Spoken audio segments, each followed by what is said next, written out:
It's Off Exit 10, presented by Capital District Sport and Fitness.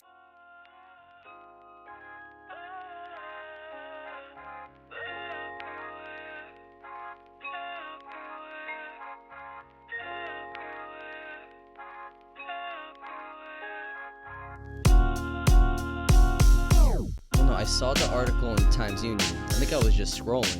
Yeah. And I was like, shoot, man, this is crazy.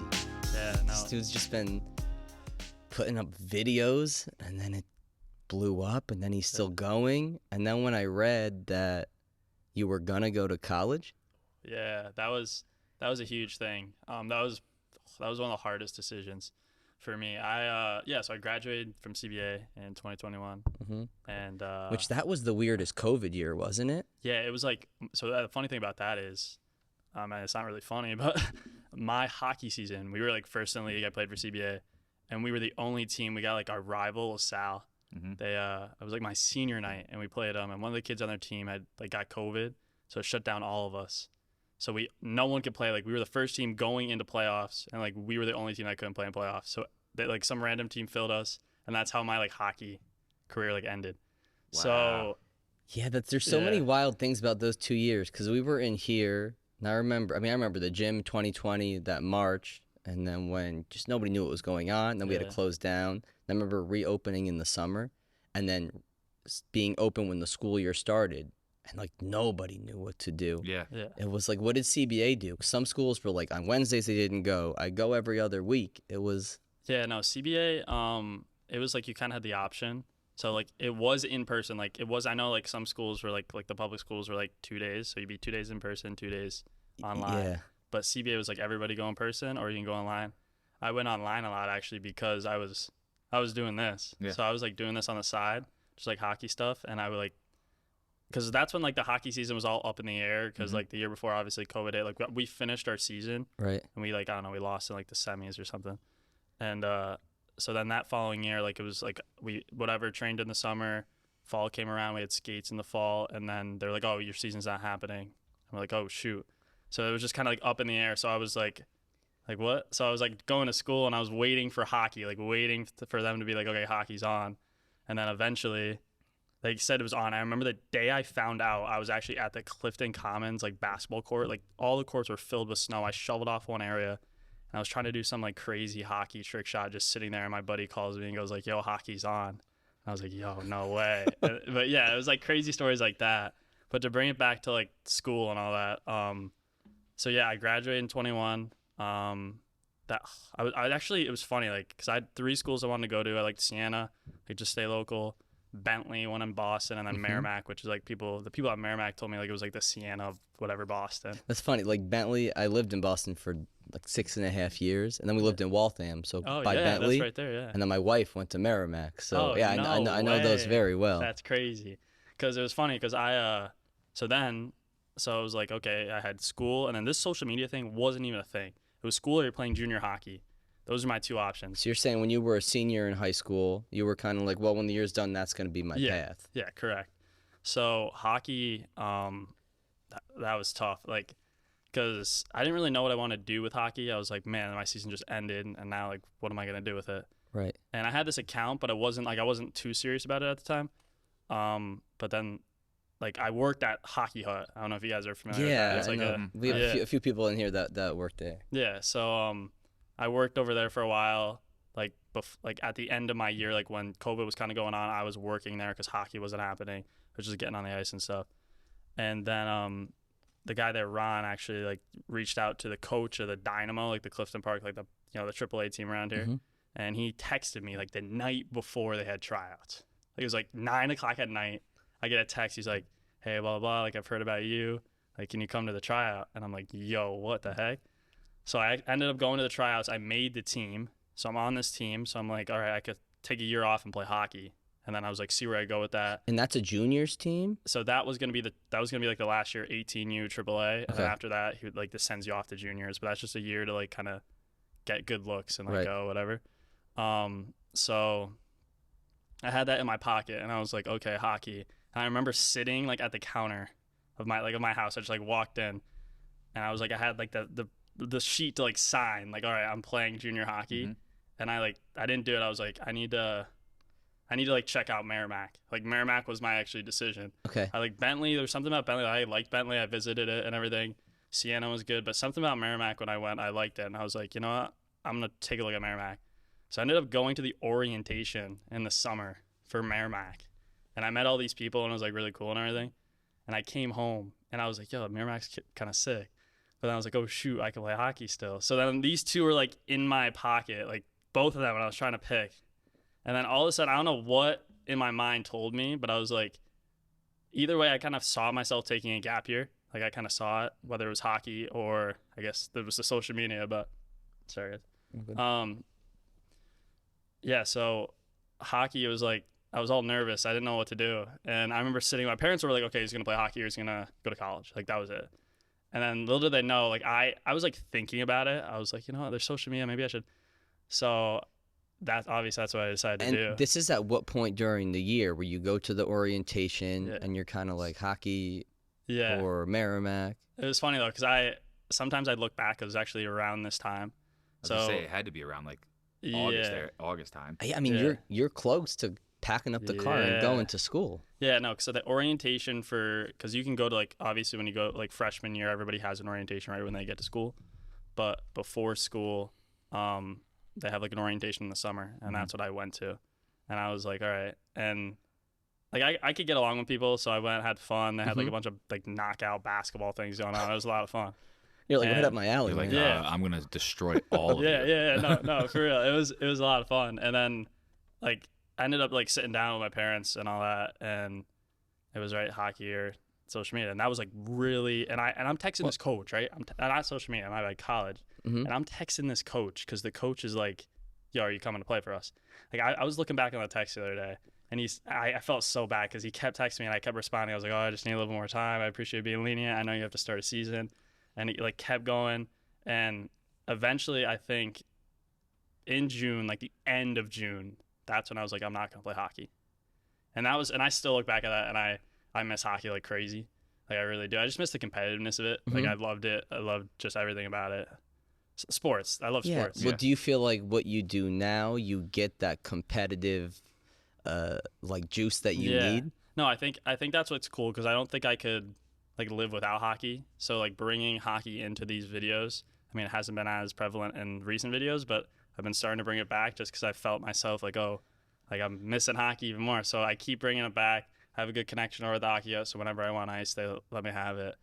But so when you're thinking Merrimack or hockey, what were your main social media pages that you were putting trick shots on then? That's a great question because what I first started on social media, my like very beginning was on Instagram. I started back in like 2017. It was like I had like an anniversary. It was like August 7th. I remember Sidney Crosby because that's like a hockey player. His birthday's 8/7. So and I started on that day. And Instagram, I just did it for fun. Like me and my buddy did it for fun. There was like a hockey company where you could win free like gear. And I was like, yo, this is sweet. Let's just post videos and see if we can win it. Because it was just hockey. So we did that for a while. And then eventually I was like, all right, this is a lot of fun. And we were doing like training videos where it's just like you practicing your skills and posting it. Oh, there's a huge community behind it. And then eventually I was like, I want to make this like more cool. Like the training videos are fun and all, but let's make it more entertaining. So I ended up like partnering up with this company called Hockey Sauce Kit. It's like a mini hockey net, but it's like, I don't even know. It's kind of like cornhole, but you have to like shoot it from like different distances. And it's like it's a little kit. So I ended up taking that like way crazier than what it's supposed to be. I ended up doing crazy trick shots with that, like off waterfalls. I did one into like the little kit, off all this stuff. And I just like would love to like challenge myself and up the idea. But that all started while I was in school.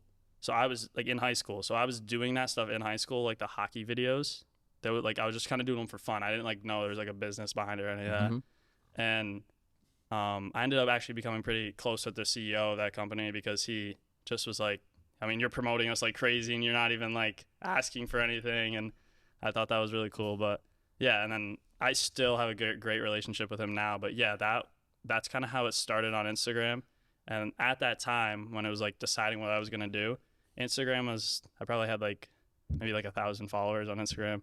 And then TikTok, I remember I had like 30K. And at that time, you couldn't do anything with 30K on TikTok. Like, I wasn't making I wasn't making any money off the TikTok videos, but what I was making money off of was like live streams. Explain. So I was going live on TikTok. Because I was telling kids today, and I was also so intrigued because social media is such a big part of what we do and how we promote ourselves within the community. Yet I feel like we're a generation just before people that grew up in it and are more clicked into it. Yeah. So what were you doing with the live streams? Yeah, so that all started, that was kind of like when I was in like doing the trick shot videos. I was doing it for fun, obviously. When COVID hit, I was just doing all different stuff. And I don't know, one day, I don't know what I was doing. I was trying to figure out an idea. And I would do these trick shots where it was like I'd bounce a ping pong ball down like pots and pans. So that was like a huge thing on TikTok. Like after, I feel like I remember seeing those videos. Like those were a huge thing on TikTok after. Like I wouldn't say I was the starter of it, but I was definitely one of the top guys that was like at the beginning of it. And I remember doing like a live stream where I bounced it down like 3 pans and made it into like a hydro flask. But people were so intrigued because they would like scroll across it on the For You page or whatever it is. And they would be like, yo, I want to see this guy make it. So they just stay and watch until you made it. So that would just rack up viewers. And then eventually I added some of my personality into it. I got like more engaging with them.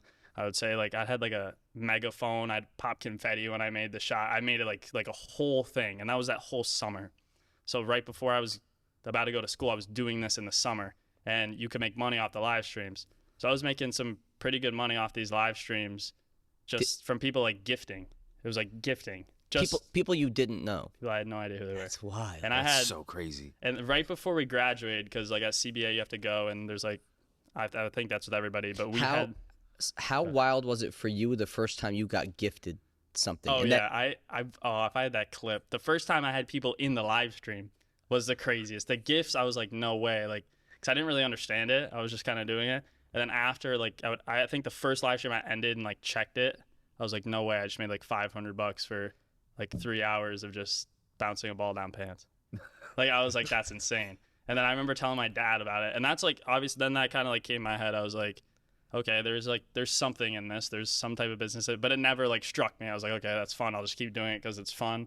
And I like engaging with people. I like talking to people. Because when I was little, I liked like seeing people do that. I thought that was so cool that people did that. Like when you that summer had the inspiration to be more engaging in your videos and kind of develop more of a personality, who were people that you modeled after or kind of that sparked you to be like, I need to start shifting to be this way if I want to keep growing this? Yeah, no, that was a great question. With obviously like some of the big like trick shot dudes, like Dude Perfect, those guys. We were talking about them today. Yeah, we were at lunch. And then like not trick shot guys, these guys called the Ireland Boys were like huge. I just love how they not the Island Boys. Not the Island Boys. No way. Is that the tattoo? Tattoo guys. And it's funny because I was like, dude, it's not the Island Boys. I just got to clarify that for any listeners. No worry, yeah, for everybody listening. But yeah, no, it's the Ireland, like the country. Yes. These guys were just, I don't know, they would do funny stuff. Like they would do like 24-hour challenges in like Walmart. Like but it wasn't like, I loved like the videos. I thought they were funny, but I liked how they portrayed themselves on camera. I liked how they acted on camera. I thought it was funny. I thought they spread good message to everyone. The way they did everything, I thought that was so cool. And I remember like in my like YouTube bio, I think it like says that, and I've had that up forever. And I've actually got in contact with them quite a bit of times, but they also have a podcast. So I was like, I want to get on that. That's one of my big goals, to get on that, just to like kind of tell them what they like kind of inspired me to do. But it was funny because they're not even like big, they don't do what I do, but just how they did it kind of like inspired me to do it my own way. But yeah, those guys. And then obviously like the bigger guys, I wouldn't say I was too inspired by like Mr. Beast, those guys. Right. I think what they do is really cool. And obviously I look at them for growing, like the Paul brothers and those guys, but I wasn't inspired by them, I don't think. It's crazy what Jake Paul is doing. I really didn't know much about the Paul. This is going to sound crazy, but I guess it shows my age or my interest or lack of interest. I didn't know much about them until this past week. I went on this run of watching these Untold documentaries on Netflix, and there was one on Jake Paul, on his start and Vine, and then YouTube, and then how now he's a legitimate boxer. Yeah. That's wild. No, it's crazy. It's crazy, and that's why a lot of people like, I mean, a lot of people don't like him, but the way he promotes himself, his marketing is crazy good, because either people want to see him get knocked out and they're going to tune in, or people like him because he's on YouTube and they can relate because they're also on YouTube. So people are going to tune in. The way he markets himself, I think, is really good. But yeah, just listening to you talk about like all the trick shots you know growing up that you would do, and then how it's led into this. I'm just like sitting here. I'm like, dude, the amount of trick shots for like basketball or like anything baseball related that we probably did growing up. Yeah. And I'm just like, yeah, obviously we never had this stuff, but I'm like, wow, what possibilities would have went through our brains? Yeah, we just didn't have this, this layer of the internet in our life. So when during that summer were you like, I'm not going to college? Yeah, it was super late, I remember, because it was like basically I think the last day, because Merrimack was so lenient too. They pushed back like my deposit to go into school. They just kept pushing back. I was in like their honors program or something. So I ended up actually, I didn't even say like I just deferred. So I deferred a year, and I was like, all right, this is a gap year for me. So this whole first year on social media was like, all right, I got to prove to myself that I can make something out of this, or I'll go to school next year. But I wasn't like opposed to school. I don't think I was ready for it at the time. And I don't know. I like bet on myself. I like challenging myself. So it was like, it was weird. I definitely like when I told a lot of people I wasn't in school, or like a CBA, like they still thought I went to school. Like I think maybe even today they still think I'm at Merrimack. Like on a list somewhere that like Carson's at Merrimack. Actually, after that article came out, they probably are like, oh wait, he's not in school anymore. They're like, something's fishy here. Yeah. But yeah, I remember like a couple of my buddies, like even like kids out, they'd be like, wait, why? And I was like, yeah, dude, like I'm trying this thing on social media, like see how it goes or whatever. And people were definitely like kind of shocked because if you asked anybody at my school or whatever, I was set on going to school, set on going to college, doing what I had to do and just following whatever. But I don't know, something changed right when like quarantine hit and all that. Something changed within me because I was so set. And even with hockey, like both those things, like it's just crazy how things can change in a year. How were your parents when you made the decision not to go to college? Yeah, that was a little iffy. I would say my dad was definitely just kind of confused because he didn't really, obviously like the older generation, he doesn't understand it. Like he was like, what do you mean? Like didn't really understand, but I wouldn't say they didn't support me. I think they definitely believed in me. They supported me. Because that whole situation that I was in, they weren't pushing me to go play hockey. They weren't pushing me to go to school. It was kind of you decide. Like, this is your decision. You make the decision. And that was hard for me, but it was just confused. After educating my dad a lot on, like, there's a business behind this. There's things you can do. He started to obviously, like, okay, like, he started to, like, really get into it. Now he's in my videos. So I saw a few of him. He gets into it. But, yeah, that was definitely hard. I mean, I think back to it. I still have times where I think back to those moments of me deciding on, like, if I'm going to do this. And obviously, you're always, I mean, that's life, though. You're making decisions, trying to figure things out. Oh, for sure. Yeah, whether I'm going to move to this place or take this job or quit this job or date this person. Yeah, I mean, it's like that's going to be a million more decisions like that. Exactly. What was your first video then that went viral? Yeah. So my first, like, before I decided to like pursue this, my first video that like kind of got me known at like high school was I combined basketball and hockey. So I was like juggling a basketball with a hockey stick and like doing all these tricks and catching it, and at the end I would shoot it into the hoop with a hockey stick. So it was like all this stuff, and I remember I look back at that video, I was like, man, that wasn't a great video, but I feel like you look back at all the type of videos like that, but the video ended up getting like 50,000 views. And for me at that time, I was like, yo, that is insane. Like, whatever. But I always kept to myself. I never went to school talking about like this stuff. It was kind of just like, all right, that's sweet. I'm going to go home after school and go do another one. But it was funny. I remember walking into school and the principal like said something to me about like something. I was like, what? And then I didn't hear him, and I walk over, and he's like, yeah, I saw that video you made. I was like, oh, no way. So that was kind of cool, that video. And then my first, like, ever, like, viral video right after I was like, all right, I'm pursuing this, was, like, a compilation of my, like, best 10 shots. And that video got, like, 86 million views. It went crazy. Holy. And then since then, my most viral videos got, like almost, what? Nah, it's got, like, 460 million views, and that's, like, just fails. It's not even like my best shots. It's everybody just loves a fail. Everybody loves fails. Do you know when you put one up, like this is going to hit or this may not? Yeah, no. So when I first started, that was kind of like all experimenting.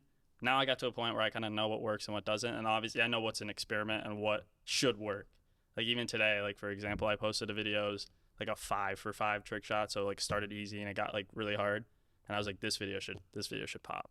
and right now it's on the trajectory of popping. I mean, it's got 300,000 views right now, so it should keep going. But obviously, like because if I think about it, like your bar changes. Like you're like, all right, 100,000 views is really cool, but now we got to get to 500,000, and that changes. But I was at a point when I first started where I was like, if this video doesn't do well, that's going to decide how that affects my day. Mm-hmm. And that hit me hard. Like when I let that happen to me, I was like, you can't be doing that, Carson. You gotta, whatever. It's just the next video. No matter how it does, it's the next video. Right. All right. What can we do to make it better? What can we do to get the next video out? And that's kind of that has to be my thought process now, because if you let videos like the views and all that dictate you, then that's gonna. Well, dude, that's hard with anybody, right. Whether this is your business or not. Yeah. Like it's a lot of it's the athlete mentality in you too, is because like if you're playing a game and something goes wrong, you have to go on to the next thing. Exactly. If you dwell on it, it's just gonna snowball. Exactly. And you see people that happens to, and then you see people where they're able to compartmentalize and go, all right, next play. So exactly. Like I feel like that definitely had an effect, at least on like that side of it. Yeah. For you. Oh, for sure. Social media is hard for me because I view it strictly as business. Like I'm promoting our business. Yeah. I want people, when they search for us, they have a pretty good idea of what they're going to get and what we're like and what we're about before they even come into the door. Yeah. And then you have people that they use it as like a diary of their life. And I feel like the hard part is when that diary of your life, you're then ride or die on likes. Yeah. And comments and engagement, and that starts to really affect your mood. Oh, yeah. Do you see that with your peers? I think, I mean, this might be a hot take. I don't know. Go, yeah. We love hot takes. I think like the side of social media I'm on now is like way different than what other people use social media for. Obviously, social media is used for, like, my generation is like showing off like what you're doing, only the good things. It's showing all the good things off. And I just think, I think it's kind of funny now that I look at that. I'm like, I don't know. I'm like, why? I don't know why people like do that. I don't know why. Like, I feel the same way as you, because when I mean, you're generating revenue from the time you put in and you're posting things, and I'm trying to attract new customers and leads to a business to generate revenue. And I'm like, this is time spent. This is working for me right now. For sure. I'm not with my wife. I'm not with my daughter. I'm working. Yeah, so it does kind of baffle me when somebody's spending time just to post what they're doing. I'm sure it makes them feel good. Yeah, and I think, obviously, I mean, that could be like a hobby. Like, I want to go on social media and post, and I understand that too. Right. But I also understand, like, a lot of girls especially, like, they look at other girls and compare themselves, and comparison's the biggest thief of joy. And guys do it too. Yeah. Think about athletics, right? I saw this guy's lacrosse highlight tape. Yeah. And especially, like, even kids that I know, like, commitments. Like, oh, this guy just committed here. This kid committed here. Like, and that gets crazy. And I'm like... Carson, the posting the graphic when you commit somewhere drives me wild. Yeah, and it's always like, I'm humbled and excited to announce my commitment. It's the exact same thing. It's like their buddy made a crappy graphic on like who knows what software. But no, yeah, I mean, I think it's a lot of comparison on that side of social media. I think I see it with all the people I know. It's just comparison, seeing how people are doing, and just I think it could be good in some ways, definitely. But I also think it's not great. It's not great how people. I don't think it's great for your mental health when that's how you use it. And if you're on it all the time, and a lot of people, like, the funny thing is, like, so you could like bring it to like hate. I guess if people like hate on you or stuff like that, like you could just turn off the phone. Right. And just walk away. You don't know these like people. Yeah, that's not going on in your actual life. Like, I'm sitting here, if I pull up my phone and some guy's like, yo, get a life, you're wasting your time. I just turn on my phone. I'm like, all right. The thing is, too, if you're face to face with somebody and they disagree with you, there's a slim chance they're going to tell you to F off, or they're going to show you hate. Hey, Carson, how's your day? Like, what have you been up to? They don't have the balls to say it. But online, they'll say that in a second. Yep. Oh, yeah. It's crazy with that type of stuff. Yeah, no, I've had some crazy comments. Yeah, so how have you been able to, because I'm sure early on you didn't, or it was hard, how have you been able to separate whether feeling the highs and the joy and the reward of likes and a good video, or the other side, negative comments on things? Yeah, I feel like when I started, because I feel like a lot of people, that's the big thing why people are nervous to start social media. I feel like just what people think of them. And I think, I don't know why. I mean, everyone's doing their own thing. At the end of the day, everybody's focused on themselves. Right. At the end of the day. I think we're all self-conscious to a degree. And I think that's anything. If you're willing to go outside the box or do something a little different, People, people are either gonna look at you weird, and then you're gonna maybe feel some type of way about it, or you're gonna be scared to take that leap. But it's just like, you know, Mike moving back here from Boston and starting a business here, like that's a leap of faith. You going into that, it's like you got to take a little bit of a risk if you want, and you got to be able to take yourself out of your comfort zone a little bit. Yeah. Oh no, So- 100%. But yeah, like when I first started, I never felt like I never felt like hate like kind of dictated how I felt about things. Cause I get it all the time. It's crazy. Comments you're saying? Yeah. Oh, comments are so big, especially on viral videos. Like that's right. So you may have the video go crazy viral. You have to have notifications turned off on your phone. Oh yeah. How quickly did you do that? Not too quickly. I mean, it's funny though, cause I'll keep like I turned off like almost every social media app's turned off. I kind of just use them as like business. Like I'm going on to do what I have to do on it. Like I don't even watch TikTok videos. Like everyone's like, what? That's literally what you do. Like, why don't you? I was like, I don't watch them. I actually watch like YouTube. Like I watch like longer form stuff. I like that. I'm like more intrigued into that type of stuff. Jordan and I have been talking this past week because this is longer form content. Yeah. It's what we all enjoy doing. So we do it. But we're talking about growing audiences and longer form and shorter form and the challenges of longer form, of drawing somebody in. Yeah. And that I think it's just a unique person that enjoys longer form. Yeah, and I think, I mean, that's the big thing that I'm trying to focus on now too. With the short form content, that's kind of what I figured out, I guess you could say. But long form is where it's at. I call short form kind of short term. Long form's long term. That's longevity. Mm-hmm. If you can build a good audience on long form, that longevity will build you way longer than on the short form side. And I know that, and I'm on the short form side. So I'm working my way over. Go ahead. So no, this is cool. So you're saying from a business model standpoint, when you're thinking about this is me and my business, short form, good for some quick growth, but you want to have long form because those people that are they're more loyal to you. They're gonna stay with you for longer. Oh no, for sure. The long form people rock with you. They connected with you. If they're coming back and watching videos, they like what you're doing. They also like you if they keep coming back. Short form it's fed to you. That's kind of how I look at it. If you go on long form, I could talk about this all day long. No, I love this is why I wanted to have you on because I'm so intrigued with it and I am immersed in this world with this business, but I haven't spent much time to learn about it, and I'm so impressed when I see somebody like you who is figuring it out and is so knowledgeable. Yeah, so with long form and short form. No, yeah, I appreciate that. But yeah, I think the long form content is if you're going on YouTube, like if I were to open my phone right now and go on YouTube and I want to watch the long form videos, right? You're gonna get recommended certain videos. That's kind of how it works. But you get to choose if you want to watch that video or not. You get to choose. It's a little bit different with shorts. I mean, you can also choose if you want to watch a video, but they're kind of force fed at you, right? If I'm scrolling through, the video's already started. Like right when I scroll, it's already started, and it's deciding. Right, you decide in 5 seconds if you want to watch it, or a second. My bad. Did TikTok start that or Vine? Who started that? I think TikTok started that. Vine was similar to that, but it wasn't as like TikTok is way crazier because if you don't like a side of your For You page, you can just refresh, and it's a whole different thing. Right. Yeah. I think that Jordy, you would have had a viral Vine if the times were now. Do you remember the one you made back in the day? Was that you or Lissa? Yeah, Lissa and I made them together. I mean, we would get like 300 views and like go nuts. Thought that was awesome. Yeah, but the one wasn't there one with Nanny? Rest in peace to our grandmother. But I remember that video. Yeah, it's not so funny speaking out. But yeah, you ripped some Vines back in the day. Sure. But TikTok, you feel like was the first one. Yeah, I think TikTok was like. I mean, obviously, Vine was really big, but all those Vine dudes went to YouTube. Mm-hmm.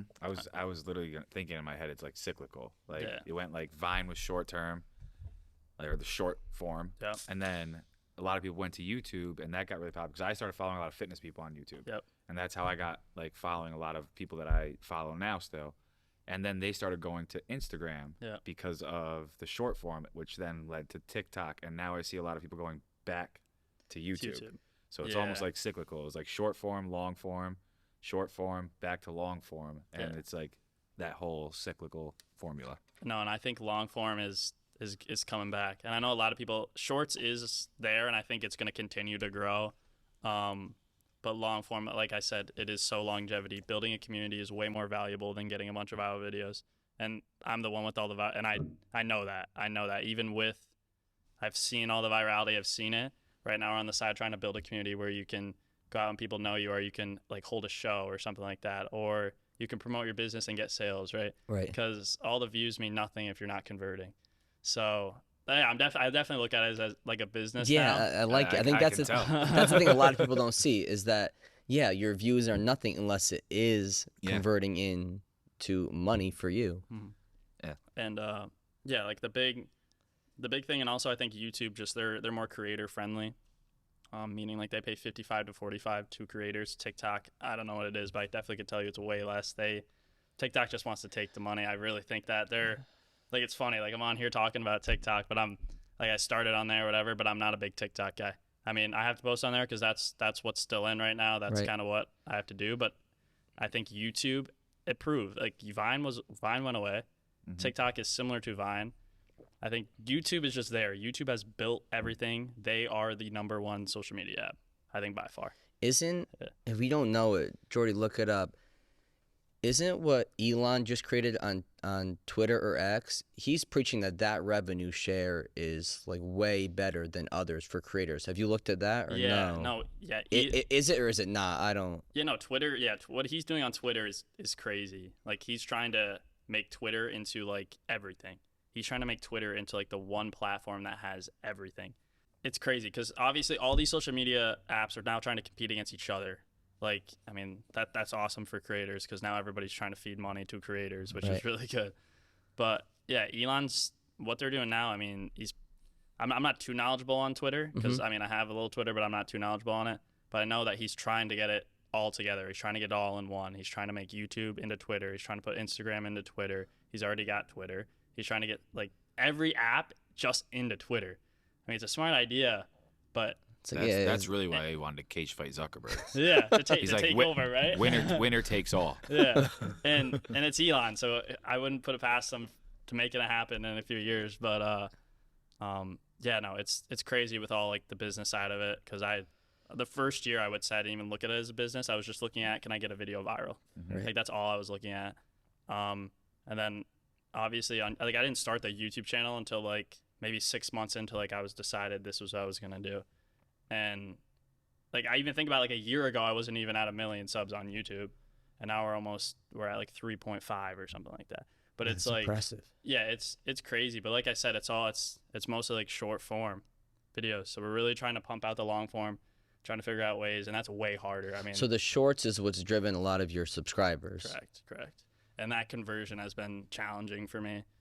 Getting those guys to come over, it's not easy. I mean, I feel like a lot of people are on short form, and a couple of my videos when I first was on the short form side were just trick shots. So I wasn't showing any personality. It was just like, oh, watch a 10-second trick shot or a 30-second trick shot video of this kid making these shots. Oh, yo, that's so cool. I like it. I'm gonna subscribe and see another one. But now we're like I said, we're way focused on like personality. Like the live streams, I actually got banned on live stream for like it was On YouTube? on TikTok. Why? I don't even know why. Like I think they said I was too young, but at the time it was like 16 and I was over 16, and they banned me and it was indefinitely. So that's when I was crushing it too, and What I just the heck? got banned like right. I think it was in August. I got banned, and I was like, oh shoot. So then I was just like, okay, now I gotta do these videos. Now I gotta find out how to get videos viral. So eventually I got it back, but it was never the same.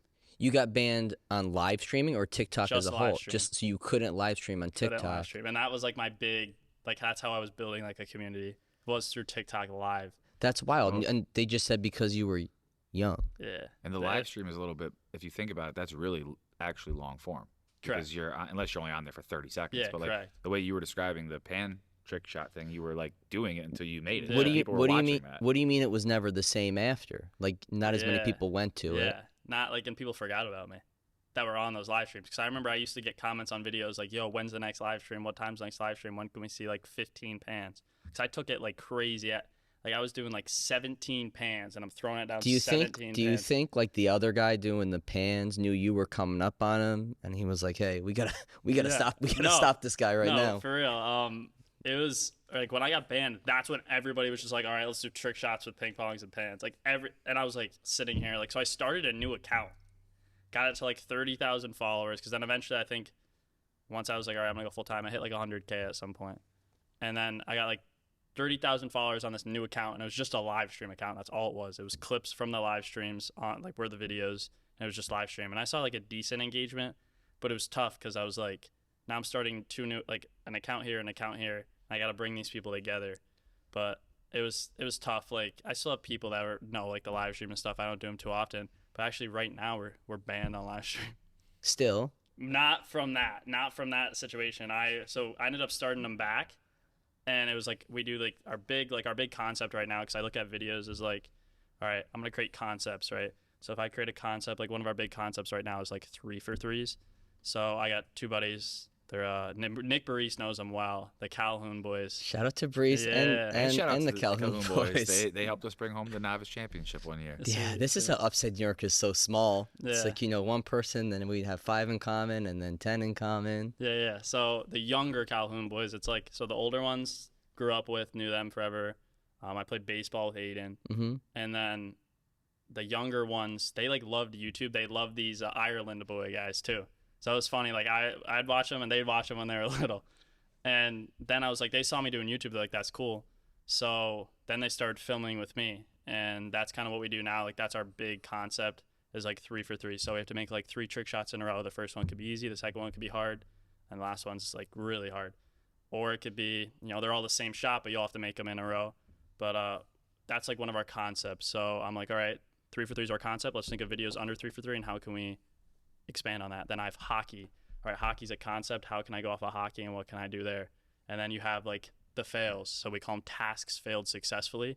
That's a concept. So you have your like parts to that. And these are all concepts you bring in so you don't, like the one thing I was doing for a while was I was going too much on the 3-for-3s. I was like, oh, this is working, but I was pumping out way too many of them. And people are like, yo, like I've seen a lot of these 3-for-3s. People get like, bored. So you have to switch your concepts.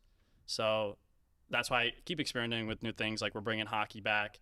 I have a few hockey videos I just posted, and those are tough. You have to get people to, like, because obviously those videos aren't going to do as well as your 3-for-3 videos and stuff like that, but you're trying to bring that audience into something new and be like, oh, this kid, oh, look at, he does hockey. That's why his name's Carson Hockey, because he does hockey videos too.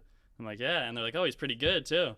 And then like you bring other things in. So like I'm thinking of some new concepts now, like would you rather stuff. So it's like would you rather, and then it's like a hypothetical situation, and then it could be like, all right, would you rather take $1 million right now or go to the free throw line and go 5 for 10 and see if you can do it? And people can put their 2 cents in and be like, oh, I'm nice from the free throw line. I would 100% do that to take $2 million instead of $1 million. But it's all these like ideas that you just have to get people to relate. And that's what we're trying to do right now. Wait, why are you banned now from live stream? Yeah, I didn't even say that. Yeah, I'm sorry. Yeah, so we were filming a 3-for-3 video. Right, we're filming a 3-for-3 video, and I was doing it on live, and people loved it. We had like 5,000 people chilling in there watching us do it, trying to make it like in a row, right? So I get banned. They took me off, so I didn't get banned. They took me off for like 10 minutes. I'm like, oh, what happened? So I like read it, and it doesn't really say anything. So we go back live again, right? Another hour passes, we get banned. It says 10 minutes. I'm like, what? So I'm like, all right, forget it. So next day they come back, we like finish the shot. And right before we finish the shot, like we're doing this, we're still live streaming it because people are all invested. They want to see if we made it or not. Right before we made it, I get like banned again. And it says, oh, you're banned for a year for underage.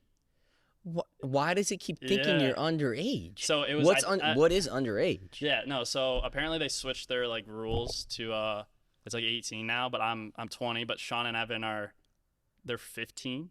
So it's like, how's it know? It just registers kids are in the video. Right. So so I filed an appeal, and I'm like, yo, I'm 20 years old. Here's my ID, like all stuff. And then they denied the appeal. And then now I'm in talks with like one of the person that happened last time with this whole thing. I'm in talks with like person there but they take forever to get back. I'm sure this is wild. And it's frustrating because I'm trying to, like, I want to bring live streams back. I just want to do like trick shot live streams, but I also just want to do live streams where like we're chilling or we're like thinking of video ideas. Yeah. And we're just sitting there talking to the cam. So it's tough right now with that, but we still can go live on YouTube and stuff like that. But TikTok's like super organic. Like it's like TikTok live streams are like videos. Like if your live stream's doing well, they push it out to the For You page, and then like I can't tell you how many people told me when I was doing the ping pong lives like originally, like I'd go into school or I'd show up somewhere and they'd be like, oh, you were on my For You page last night. I'd get texts from people I haven't talked to in years. You were on my For You page last night. I'm like, oh, no way, dude, that's sweet. But yeah, that's how we got banned. It was, they said that, so underage is the only reason I get banned. It's not like anything. We're just filming like trick shot videos. You know? Right. But it just registers that somebody's underage in a Yeah. live stream. Yeah, the whatever software people use are wild. Like I posted a picture once was Paul at this computer on Facebook, and we have a Death Wish coffee sticker on the front, Oh, sweet. and it blocked the whole post for like hate speech Oh my because goodness. it said Yup, because it yup. said Death Wish on it. And then you peel and they put it back. But I was like, why is Paul hateful right now? Yeah. Like, what was did I so do? I was so confused by it. Yeah.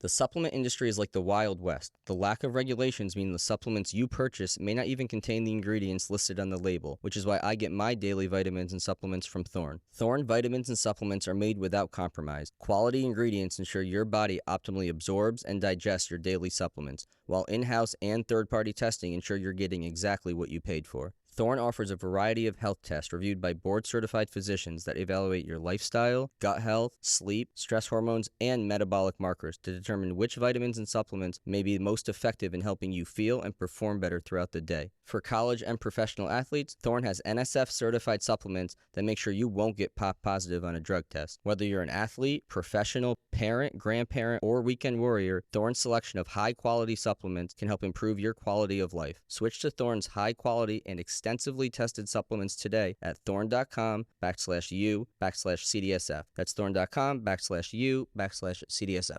This episode of Off Exit 10 is brought to you by Anchor and the all-new Anchor Pro, crafted to endure the most high-performance workouts without the high cost and space requirements of a standard cable machine. Named the best portable cable machine by Men's Health Home Gym Awards, Anchor provides the full functionality of a cable machine in one small space-saving unit. Designed with user-friendliness in mind, Anchor can simply be attached to any squat rack or placed on any wall in your home gym using its intuitive sliding track mount. With up to 65 pounds of resistance, Anchor is built for high speed and controlled exercises alike, from cable presses and rows to chops and lifts. The Anchor has been a game changer for us here at CDSF, and now you can enjoy the same professional quality cable machine in your own home gym by heading over to anchortraining.com and using code CDSF10 for 10% off your order today. Get all the benefits of a cable machine without the high cost and installation fees. Enjoy the portable luxury and space-saving performance of Anchor today by going to anchortraining.com and using code CDSF10 at checkout. That's anchortraining.com, promo code CDSF10 for 10% off your order today. Yeah, I guess how do you delegate your time in a day to know, let me use this time for ideas and this time for filming? And Yeah, no, are you structured in how you do things? Yeah, no. So, I mean, I definitely say I'm pretty structured, but there's definitely times where it's kind of like, to be creative, you got to have a little bit, like, not too much structure. Like, you can be structured, but you also need a little bit, like, if I need to go over a time limit. It was funny, I was doing all my, like, scheduling through just, like, Google Calendar. I, like, schedule it. I'd be like, all right, like, wake up, do a little workout, and then go to the warehouse and just, like, we're doing. So usually it'd be like, I'd go into the warehouse, I'd get my computer, answer a bunch of emails, just answering so many emails, and then I'd get on some calls. Usually that's, like, in the morning, and then in the afternoon, that's when we'd, like, film the videos. So Sean and Evan, I had them on, like, a schedule. It was funny because now they are, like, on my team now, so they're with me. They'd come just after school on certain days, and we'd film with them.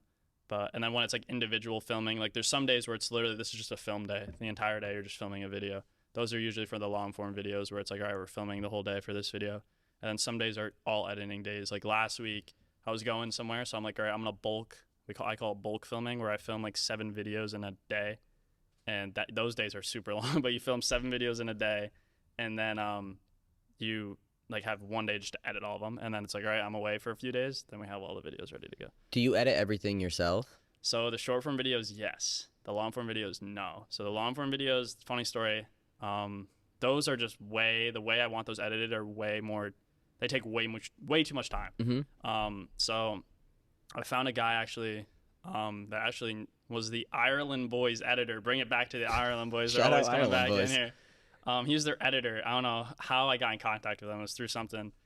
But I got in contact with him, whatever, and we were talking. He's like a year below me.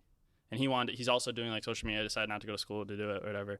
So I'm like, oh, sweet, dude. Like I do trick shots, stuff like that. Do you think you have some videos for me? So we started editing, and he's been editing videos for me for a while. And then he was doing his own thing for a while, and it was tough. Like, our scheduling was kind of mix and matching. So then I started editing some longer videos by myself. And this past summer, one of my buddies came home from school. His name's Jack Scalise. He's a lacrosse kid. He started editing my videos, so I kind of got him on like one up like I don't know Premiere Pro or something, one of the editing apps.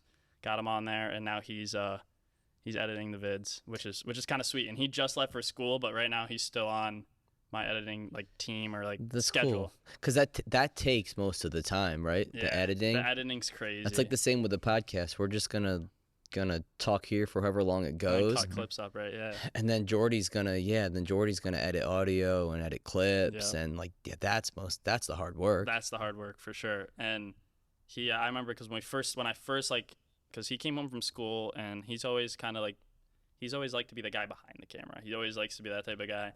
And I was like, hey, I need help with some editing. Like I want to kind of stay a little bit more consistent.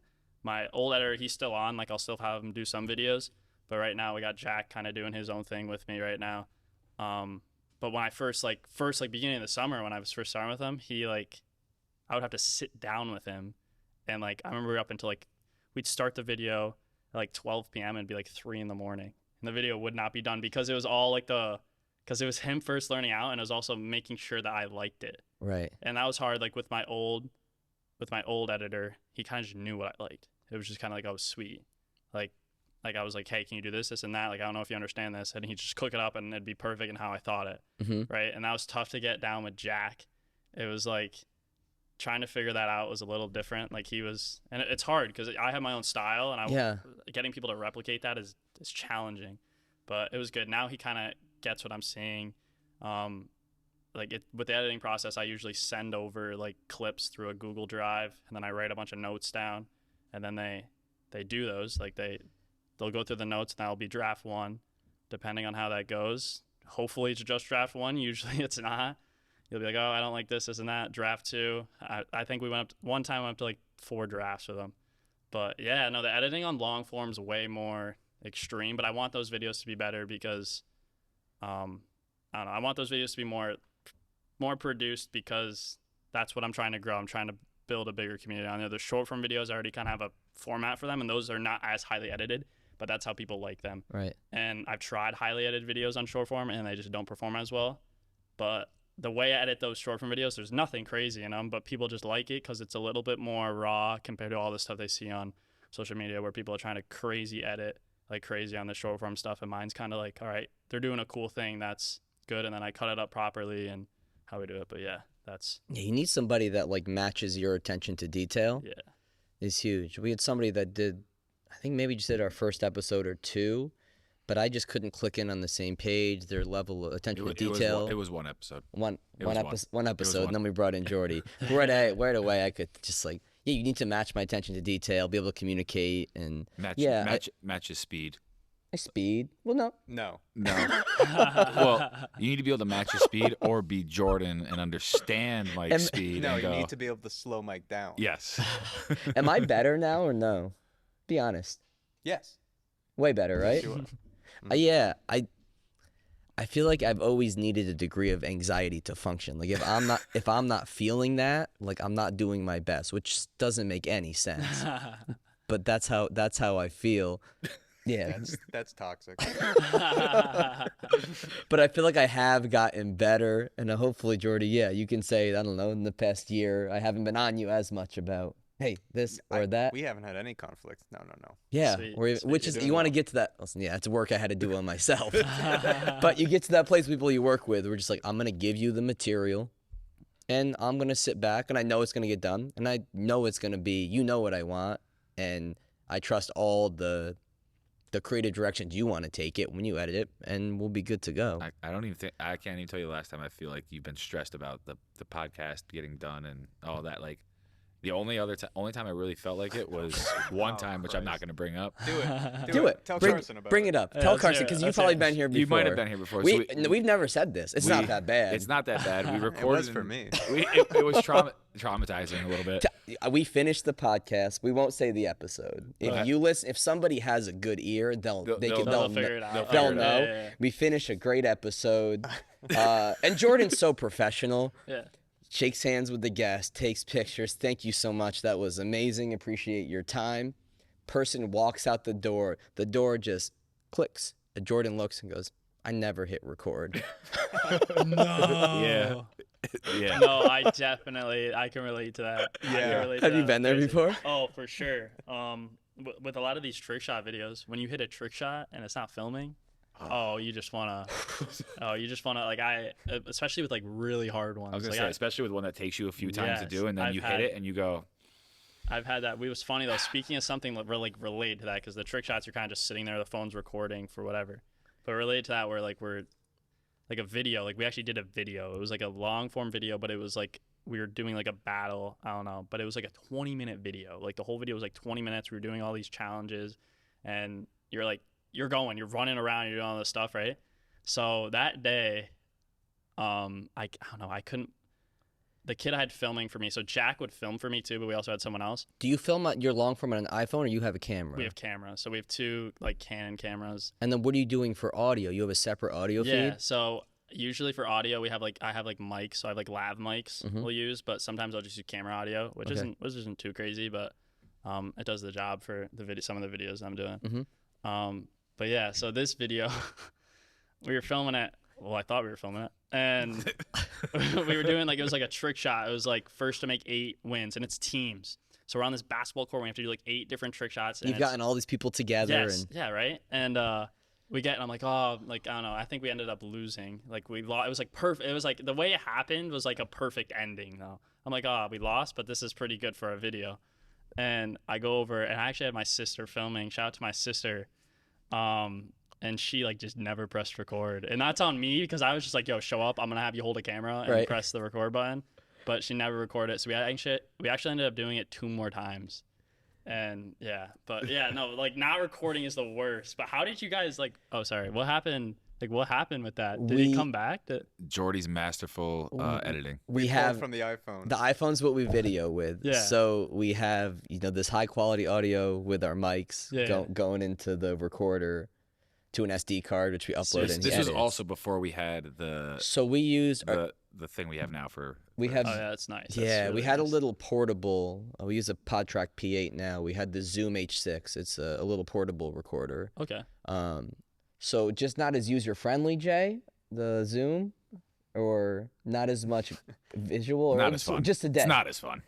No, it's not as fun. It's not as good. But if you're trying to give me an out with pressing the record button, No outs. Okay, yeah, no. There's no outs. The record button's all the same. I mean, the only out I could give you, Jordan, is I know me and you were trying to mess with it a little bit at one point. That's it. Thank you, But Paul. I'll try to help you out a little. But no, we have audio from the iPhone, so Jordan just doctored that up as That's best as he crazy. could. I think that's when we got like the AI for like to help with like the voices to make Production stuff's wild. How much did you have to learn about the editing side and software? Yeah, no, the production, like I didn't know any of that. Like when I first started, like all the stuff, like I remember, I can't tell you how many YouTube videos I've watched of just editing, like production, all that stuff. I mean, it's important. It definitely is very important. And like the stuff you guys got right here is one of the best I've ever seen. Like it's really nice. Yeah, we just had to learn as we go. None of us have Yeah. any audio engineering background. We're just dudes who like to lift, and Jordy, who's a writer and does this thing, and yeah, we're just kind of learning on the fly as for we sure. go. And I think that's anything, especially with the social media game, it's all learning on the fly. They've come up with a lot more things that can help you, but like learning all like just little things on social media about the production, everything, like cameras.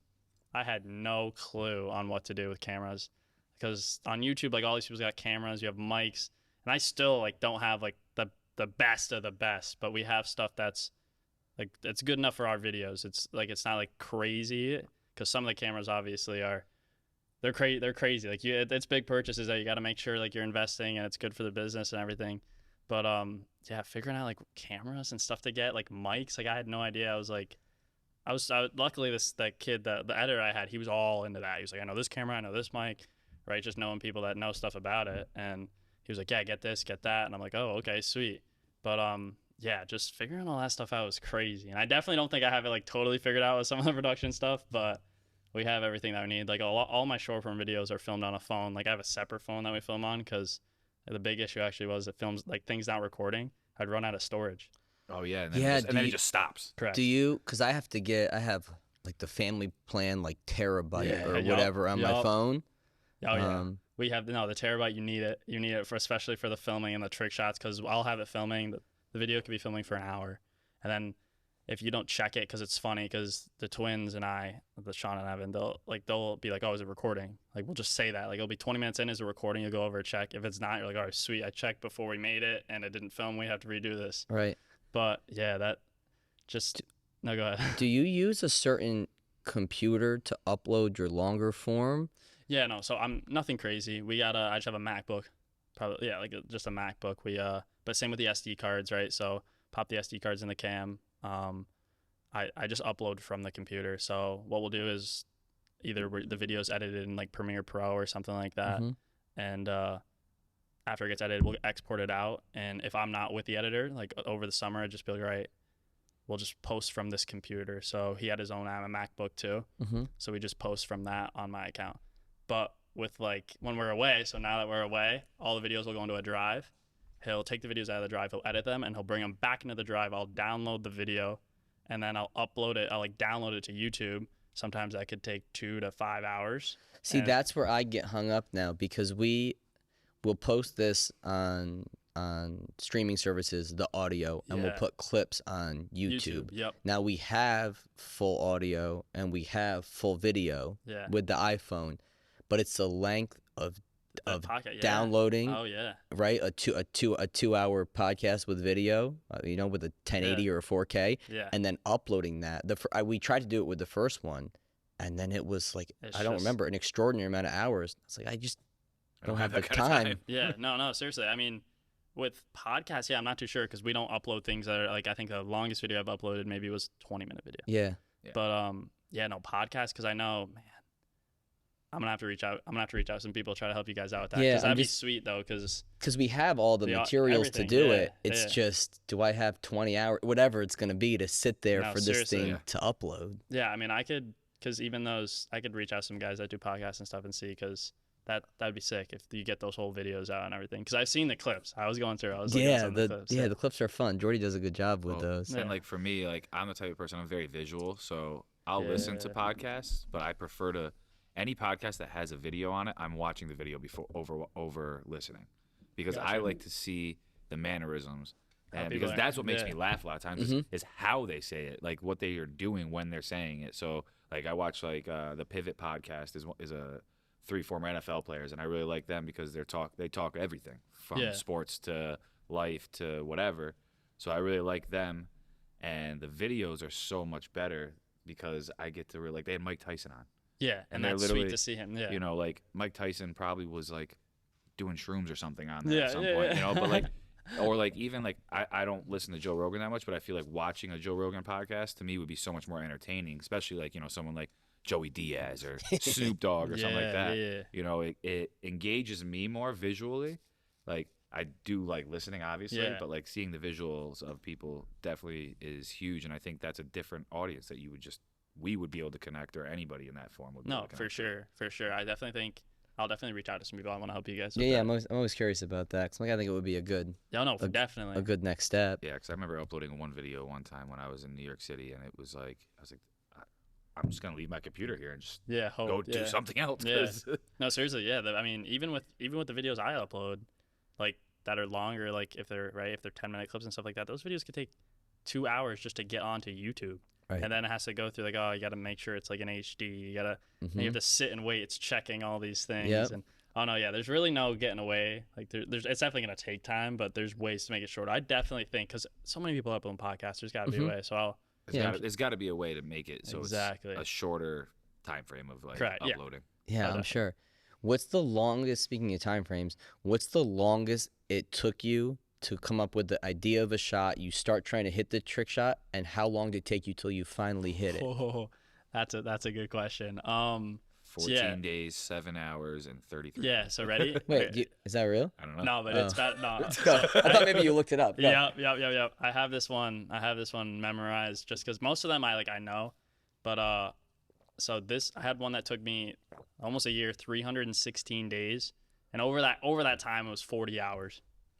You think it'd be more, but so basically, I'll tell you about it. This shot, so I had a golf club. I play golf. I'm a lefty, so I had I don't know why I was using a driver, but I had a driver and I had like a little cone and I had like these mini basketballs, right?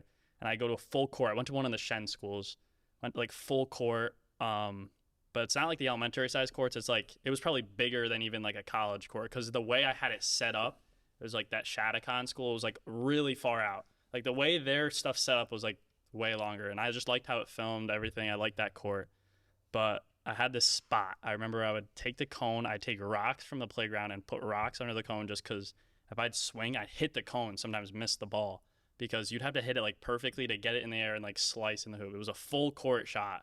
So I'm trying to make it on these like double rims, like with a golf club. I'm swinging, trying to hit this basketball into the hoop. I have like a whole video of that. There's like that. You'll have to see that video. But because I was like describing the whole situation that happened.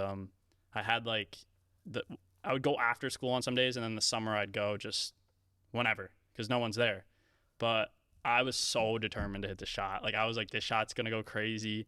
This is like such a sick shot, and it was fun. It was like fun to film. When you think about 40 hours of that, 40 hours is a lot. Yeah. Jake, can you find that? Yeah, I was. I watched it earlier while you guys were Can speaking. you spin it around and pull it up? I want to see this, please. Yeah, no.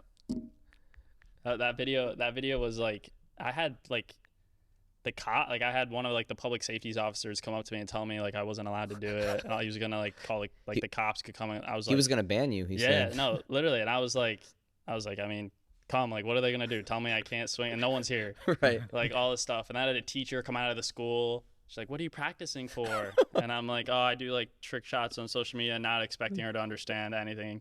And she's like, oh, like, can you go like trick shot somewhere else? And I'm like, oh, that's not really how it works. But I ended up leaving because I'm not like a confrontation. I don't want to like go and be like, no, like this is what I'm doing. Right. But when the public safety officer guy came up, I was like, nah, I'm too deep into this. Like, I'm staying. You can call 39 hours in. Yeah, I need you this. can have the cops come. Like, I'm gonna stay. Oh, here. you must have went wild when you hit it. And it was funny because I would go alone every day, and then the one day I made it was. Is there volume or no? Oh yeah, there's Campus Patrol. Yeah, so it's just like all like the. And this is one of my like more highly edited videos because I wanted. No success, baby. We'll be back. We'll be back.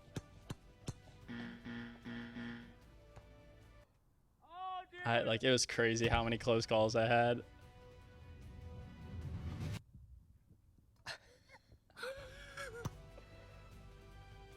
I wanted to prove that if you never quit on yourself in life, eventually success will come.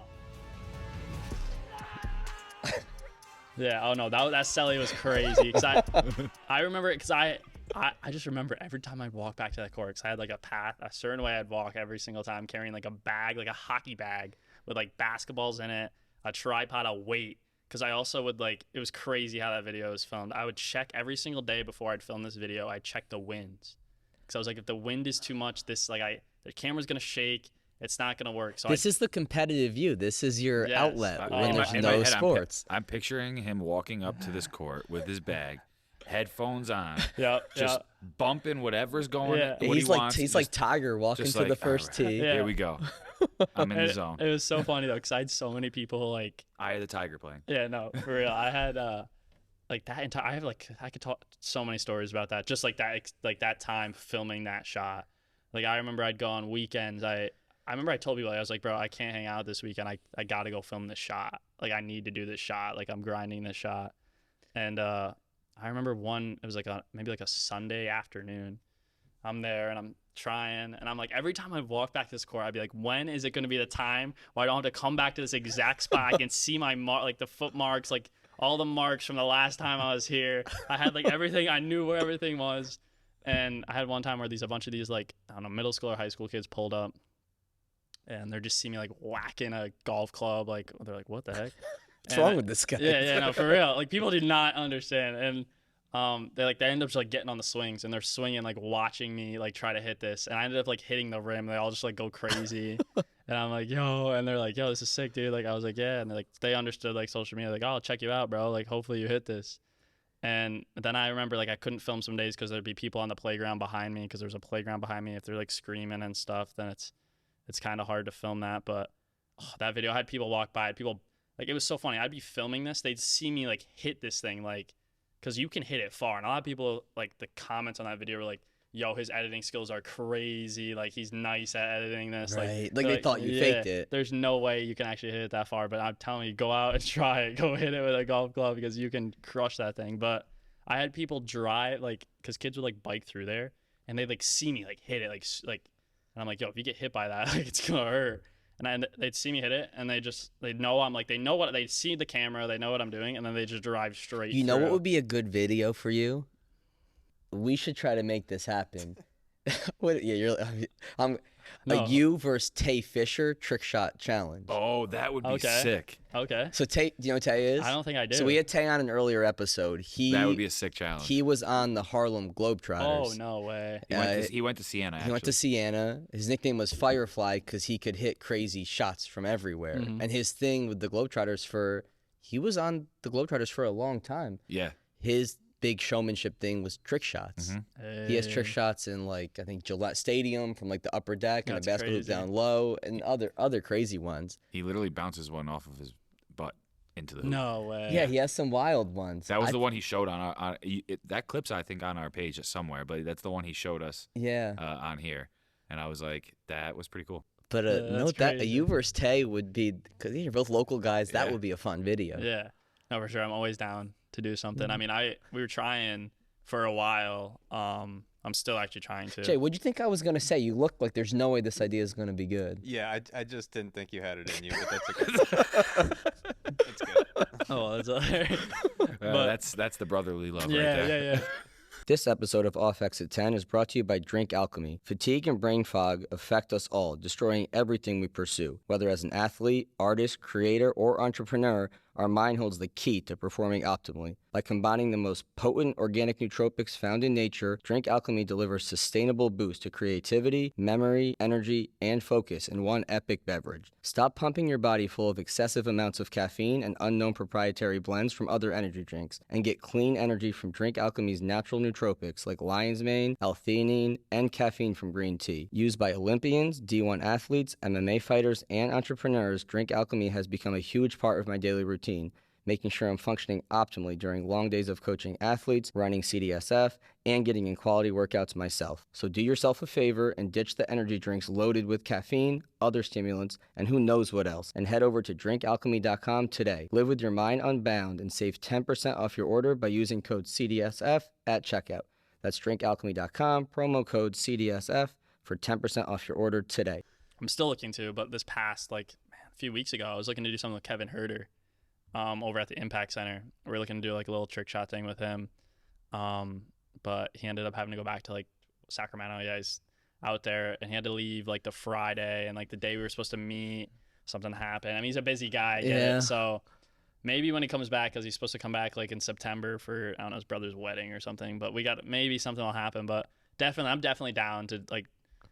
I love it. I love doing stuff like trick shot stuff, so I'm totally down. I've been seeing a lot of obviously because your phone hears you and follows you around. For like, real. How much is that real? Dude, it hears everything Yeah, and shoots for you real. ads for Like, anything. Yeah, no, seriously, you're just like with the boys talking about like a cruise ship, and then you get a cruise ship ad, right? Like, no, seriously. His Always. page is definitely gonna pop up on my phone. Yeah. Oh, for sure after after this. But I've been seeing a lot of lacrosse trick shots, and those Okay. blow my mind because I don't know how to use a lacrosse stick, and I Yeah. saw this one kid, and he did something. He had it, and he flipped it up, and then he spun around, and I was like, "Where'd the ball go?" And then all of a sudden he shoots it, and I was like, "What just?" So I literally slowed it down, and he as he spun, he caught it in the net as it was up in the air, catches it, and then he spins back around the other way and shoots it behind his head, and I was like, "What just happened?" I don't even, and it just speaks to how that. No, It's yeah. definitely something you can do, and people will have that reaction. Oh, for real. Especially with when I was combining basketball and hockey. Oh yeah. People were like, what? Like, that's crazy. I've never seen something like that. And that's what I was trying to do, because I know hockey isn't as crazy popular as some of these other sports. Mm-hmm. So that's when I was like, how can I combine them?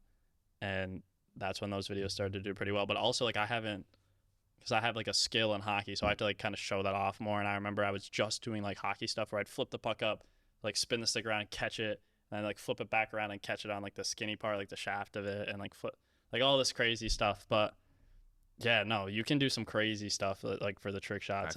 I feel like he's got to do some sort of Happy Gilmore trick shot with the hockey, the golf, all yeah, that. a There's little got to be combination. something. Yeah, We gotta We got to find something to kind of. I'm always open. I'm open. Create- to every create that. idea. So hockey was your main sport growing up? Yeah. So played hockey since I was 4 years old. Played with all the way up, until what? Yeah, until I was 18, 17, something like that. And I still am like obviously I still play hockey, not as competitively as I used to, but yeah, hockey was my main. I played lacrosse for a little bit. And then baseball, I played baseball too. And then golf, I was golfing quite a bit. I was in like a little golf league when I was a kid. But yeah, baseball, it was funny. Like the funny thing about baseball is I was like all into baseball. Like I loved baseball. Like it was a lot of fun. I played over at Half Moon for a while. And then I don't even, like 1 year, it was so funny how baseball ended. It was just like 1 year. It was like, I was like, my dad's like, oh, like, yo, we got baseball tryouts tonight. And I was just like, oh, like, yeah, I don't really want to go or something like that. And I just like didn't I'm go. over it. And I'm like, but I look back and I kind of wish I stuck with it because I'd love to play baseball in high school or something. But I liked baseball a lot. But yeah, then hockey kind of took over, and then I was kind of going pretty hard with hockey with high school and everything. I was all focused on that. And then then I was kind of like, it was funny, like how when it stopped, I was like, wait, like when's the next season? Like it's over. But yeah, no, it's still weird. Like I still get the itch. Like right now, like I love just competitive. I'm just a competitive guy. I love the hockey stuff, but yeah, or sports in general. Yeah, man. Hockey players are also different mentally. Just Yeah. built a little differently mentally. That's a fact. Yeah. Were you always CBA, or were you Shen at some point until CBA? Yeah. So I was at Shen for elementary school. Actually only until second grade though, and then I went to this like little private school. It's called like Saratoga Academy. Okay. There's like one in Clifton Park, but yeah, I was at Shen. It was funny because I remember like all those people I knew from Shen, I didn't see them, but then when high school came around, I was like, oh no, wait, like you were in my kindergarten class, like you remember me? And they're like, oh yeah, I remember you, like this and that. But yeah, I went to CBA 6th to 12th grade. I loved CBA, loved it, a lot of fun, met a lot of great people there. But yeah, I haven't been back there since I graduated. I haven't been back there. I feel like I should go back because I was tight with the hockey coach at the time was Blaine Drescher, who was the athletic director, and he was tight with him. But I haven't been back there in a while, so Got to make an appearance to a CBA trick yeah, shot. they've asked me a few times to, like recently when they've seen that, because when I didn't want like contact with CBA when I was like I'm not going to school, because that's CBA's thing, like 99% of our students go to school, like all this stuff. You're messing up their numbers. Yeah, for real. I was like, It's now 98%. yeah, I was like, oh shoot, like I can't, like I don't want to like CBA, like I had to do something before I could like look at CBA again or whatever. But CBA was awesome. I loved it a lot. Yeah, it's crazy. It's crazy just the path. I think COVID maybe started to show that some people, like, you don't need to go to college. Yeah. There's trade school. Definitely. Some of our best friends, Jordy, that make the most money and live it seems like a happy life, didn't go to college. Yeah. They're plumbing, electricians. Yeah, they do really well. Construction. Yeah. And they're happy. They have a good grasp on life, and they're For sure. And you can always go to school at some Yeah, point. that was a big thing. Like when I was deciding, that's what a lot of people told me, and that kind of like comforted me in a way, because I was, yeah, that like I still like even last year, even sometimes when I'm just like, you know, when you're in your thoughts, sometimes you're like, geez, am I doing things right now? Like, should I go to school? But I think you will, if one day that's what you do, you'll have a better grasp on it, because you're going to understand money better than other kids doing what you're doing now, having money come in, running something like a business. You're like, yeah, am I going to go drop $70K a year on school to get what? To come out with a low paying job that I'm not even happy with? Yeah, exactly. And that first, like when I decided I wasn't going to school or playing hockey, that first, like I would say probably 3 or 4 months right up until that semester ended, that was one of the toughest times of my life. Because I just wasn't used to anything like that, because I was going to school, I had a bunch of buddies, CBA's all guys school, you got all your buddies there, you're always interacting with people. When I was like, I'm doing this, it was kind of like everything was shut out. Well, because everybody else went off to school, right? Exactly. No one you were was here by yourself. I was here by myself, and it was like, and then that was a whole thing with I had a girlfriend at the time, and that kind of that struck me mentally, and I was in a bad spot. I was in a bad spot for a while, just trying to figure things out. Like oh man, that first like 2 months, like I really had to have self-belief. Like I really needed to, you know, like dig deep and be like, all right, you're good, man. Like you just got to grind it. You got to focus on yourself. You know, you decided this was your decision. Mm-hmm. So make the most of it. 'Cause you know, can't live in the past deciding like, oh, I wish I did this. But, and yeah, no, that was a hard time, but you know, that's hard times build strong people. So Yeah, and that's one thing with business. You got to just kind of stay right in the middle. Like there's gonna be good, there's gonna be bad, but you got to just keep going in the middle. And I mean, in that same breath too, like you went through that, and there's probably a lot of kids that went to school that also went through that same Exactly. thing. Yeah, Whether point. it was they didn't like the school, they realized they didn't want to be in school. They, whatever it is, they were going through some of that same like self-discovery of like, okay, I really got to like double down on my decision. Yeah, they had an expensive Or- self-discovery. Right. though.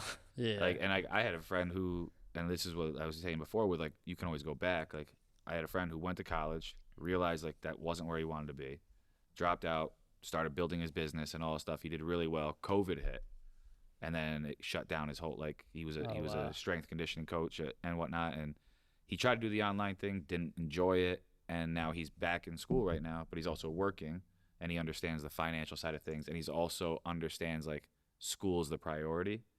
Rather, like when you go as a kid fresh out of high school, you're like, I'm going to college. I'm Yep. going to go do this. I'm going to hang out with friends, make new friends. And then sometimes school kind of takes a back seat. Whereas like if you do decide you want to go that route, you're going to invest yourself into the school. Yeah, no, definitely. And I think, yeah, like that's what, like at the time, like I think maybe like a little bit into that, that's what I was thinking. I was like, because that's what I saw.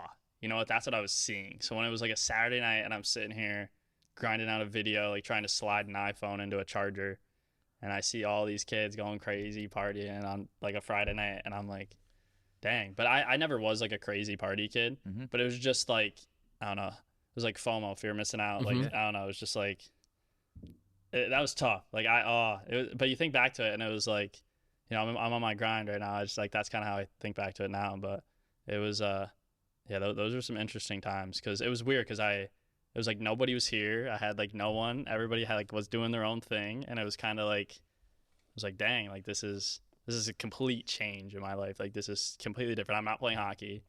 Like I'm just doing this. Like there's no, I don't know. It was like so different. It was like, it was tough. It was a really tough transition, but Yeah, I think when you're growing something, most people are gonna go through that. When we moved back here from Boston, we were in Boston for 6 years. We had, our last apartment was a nice apartment. We walk out, you get in the T, you go wherever you that's want in the sweet. city.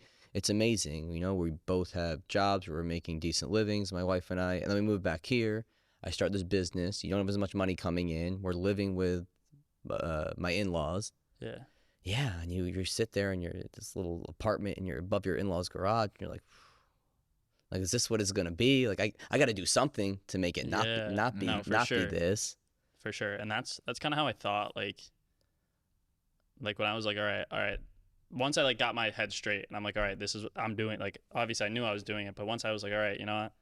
Like, this is what you decided. You got to grind. No more feeling sorry for yourself or whatever. Like, just like, you got this, man. Like you told yourself, I remember I'd write down like, just like things like, all right, you're doing like, do this. And I'd write like a message to myself, like, you got this, man. Like, and then I look back at those, like it was like a year ago. You look back at those and you're like, dang, like I actually accomplished like most of those things. But Yeah, that's cool when you manifest that stuff. for When sure. when did you get? So you have warehouse space now that you. Yeah. So, yeah, I got a warehouse space out like Ballston Lake. I don't know if you guys know where like Carney's, that old restaurant was. Like, it got shut down. Okay, I live in Burnt Hill, so I know what No you're talking way, about. yeah. Yeah. So remember that old Stewart's? Yep. Right behind there. Oh, There's yeah. like a huge like red barn, like Mhm. red building. I'm right in there. Oh yeah, I drive that way to go home every day, so I know Sweet. exactly where you're at. Sweet. Mike's gonna come in. Yeah, come no, in and seriously, be yeah. like, Come on. you home. pressed record. You're good. No, yeah, but So what made you want? Because that's a big step. That's a big step yeah. to take. Now you have more money going out. And, correct. No, yeah. So that first, man, to think about it, yeah, even a year ago I didn't have that warehouse space, but that first now it's been almost 3 years. That first year, everything was just at my parents' house or at my house, and it was funny. I would wake up each morning. It would be either I'm filming in the basement today, or you're filming in your room. And if I was filming in my room, I took my bed off like it's I can't even think right now, like bed frame. I Yeah. took it off the bed frame, right, and I threw it on the ground. And I'm like, all right, I'm just gonna sleep on the ground. And then every day, if I was filming in my room, I'd just pick up the bed and throw it against the wall. And I'd be like, all right, here we go. Here's your spot. Let's film. And I always liked my room the best because the lighting was super good in there. I had these like photography lights, but the lighting in the walls are like vibrant. Mhm. Everything popped off really nice in there. So like some of my most viral videos are filmed, and this room was no means big. It was a tiny room. So it looks big on camera, but I remember all the issues I would have. Like I'd be throwing the tripod like all the way to the end of the room.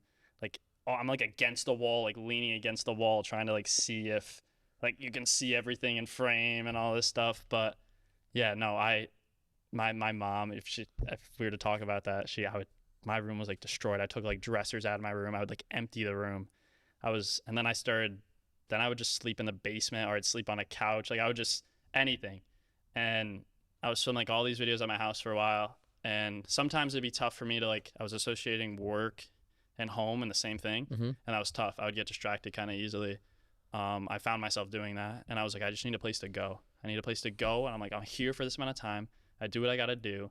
And then once I go home and I'm there. So that's why I got the warehouse space. It was kind of just like separate home and work. And that was one of the best decisions I made.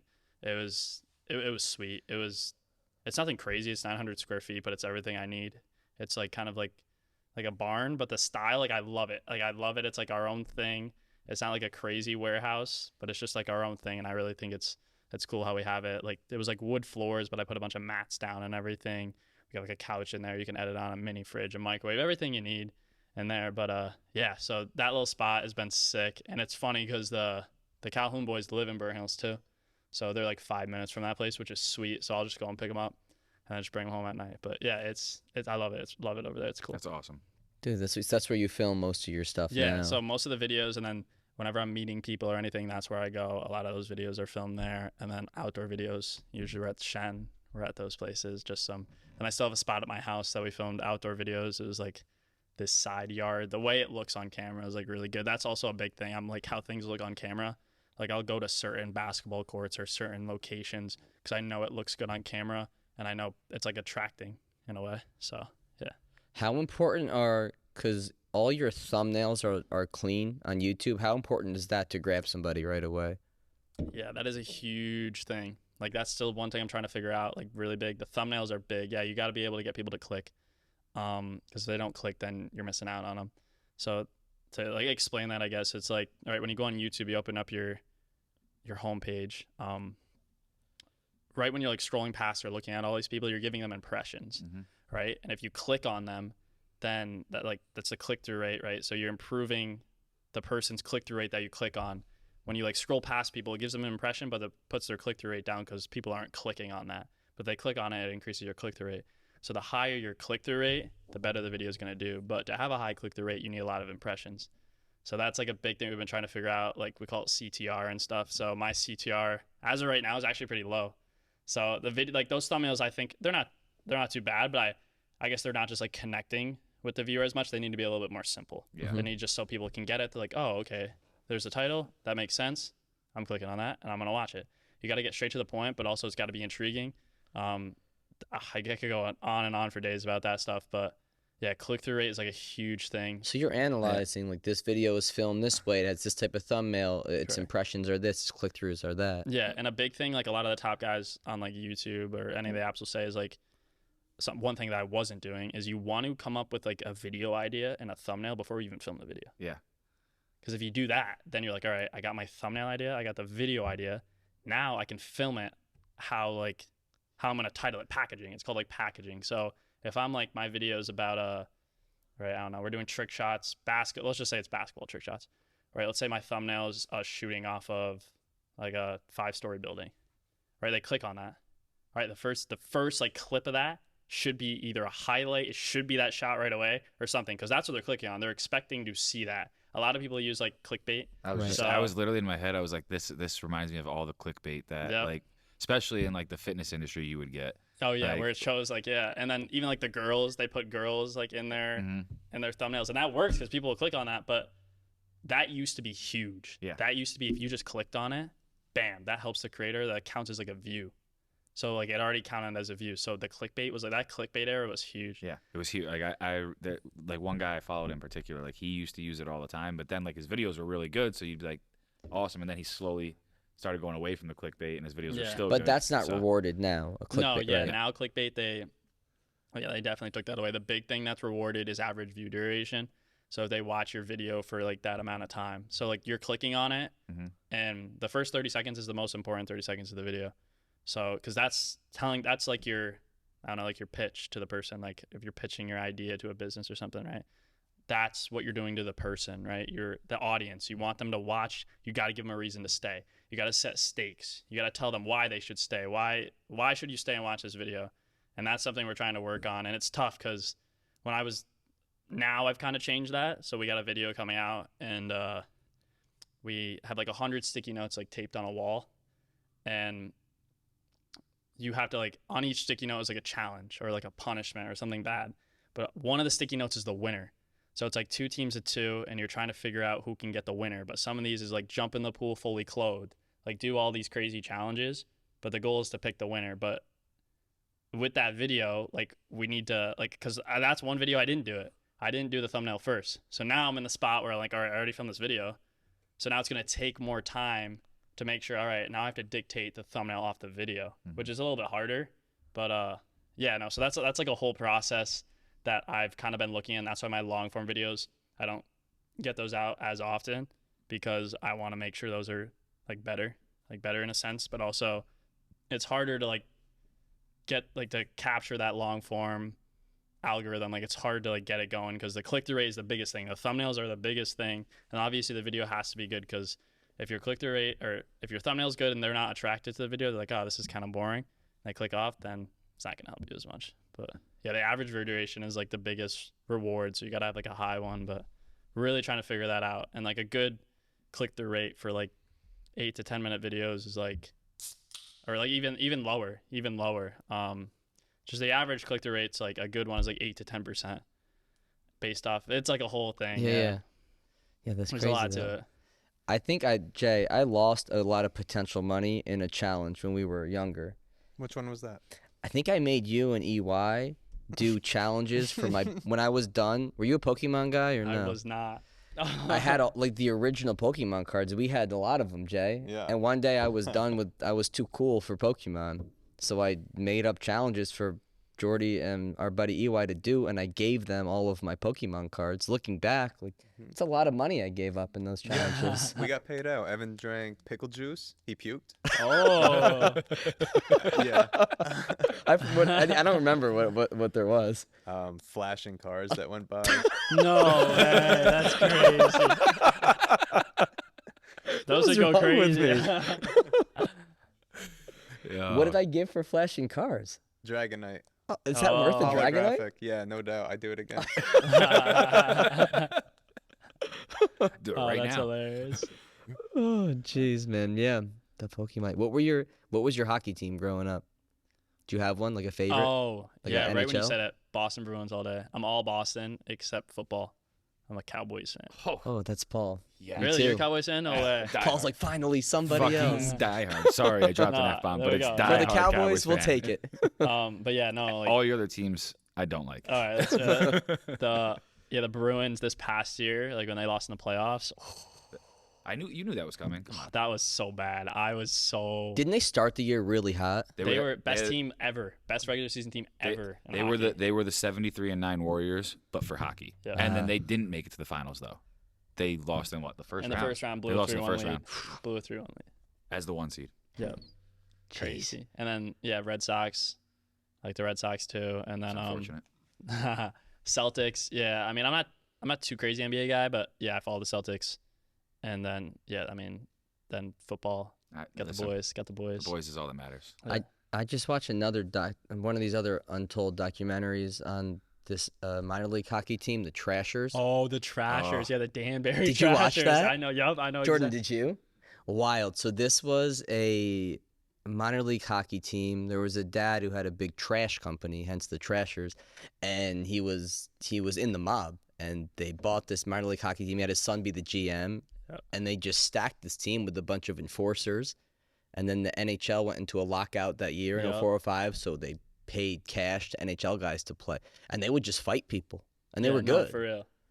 No, they were really good, and that was such a good documentary. That was hilarious. Like that was really cool. They were good, and the way they played, and that's what people like. That's hockey. A lot of people think hockey still, I mean, nowadays it's kind of changed, but I think of the Albany River Rats, and all I saw was fights. the fights, yep. Yeah. The River Rats. I love the River Rats.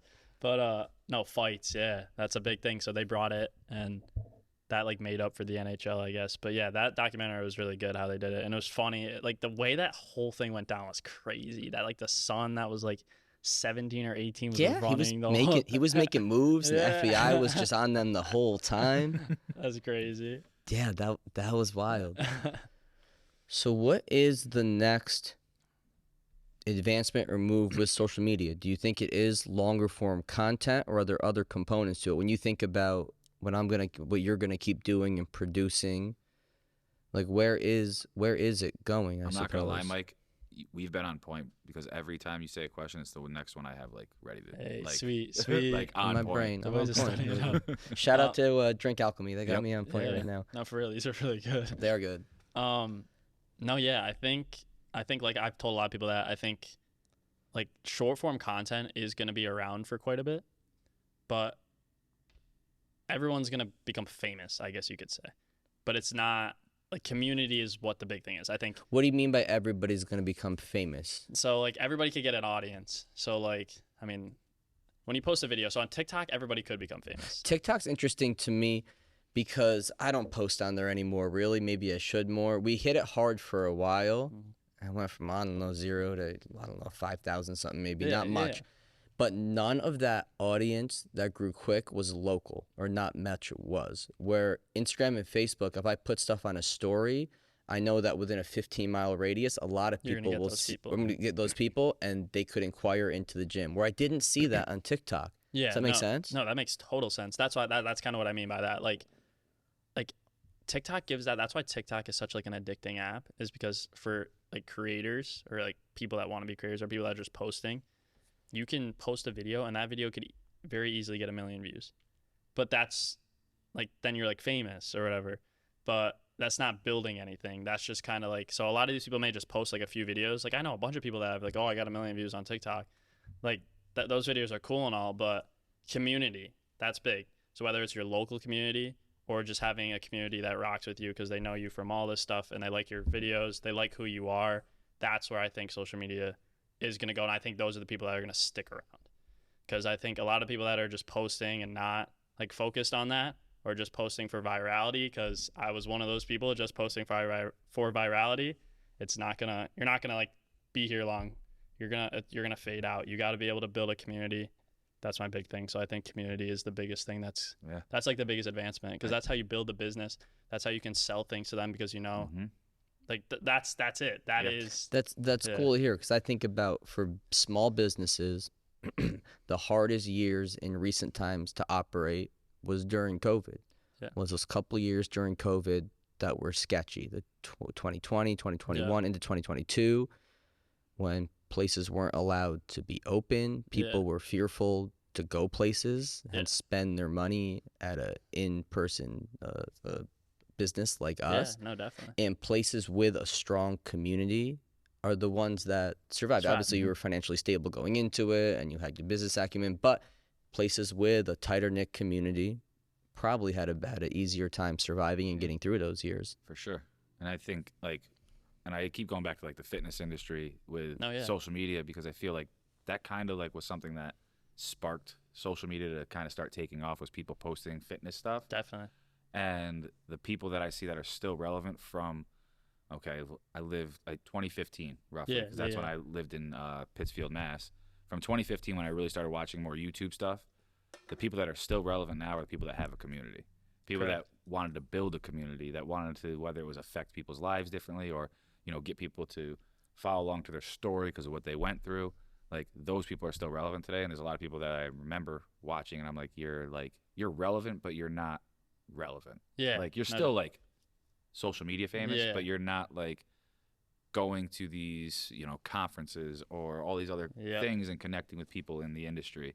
And I think that, going back to what you said, like, anybody in the social media, like, you got to build a community. Yeah. To be successful. That's exactly what I think. That's where it's going, because I think a lot of people are starting to see the opportunity in social media. I think they had right when COVID hit, but I still think there's a lot of people that don't understand that it's a business. I mean, obviously the older generations, like, what do you, when I'm like, oh, like what school are you going to? I'm like, oh, I'm not in school. I'm on social media. I do this, and they're like, oh, what?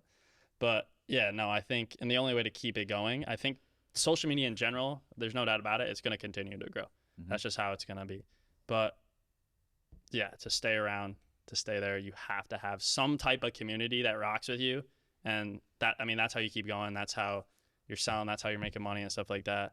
But yeah, it's hard. It's not easy to get those people. I mean, you got to be vulnerable a little bit, but yeah.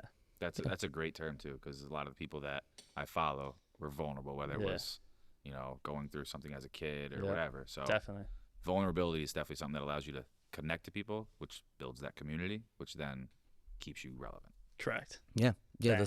That's cool to hear. I appreciate you coming on, man. This is a blast. Yeah. It was every kid that we talked to, and I said who's in the podcast tonight. We said, oh, Carson.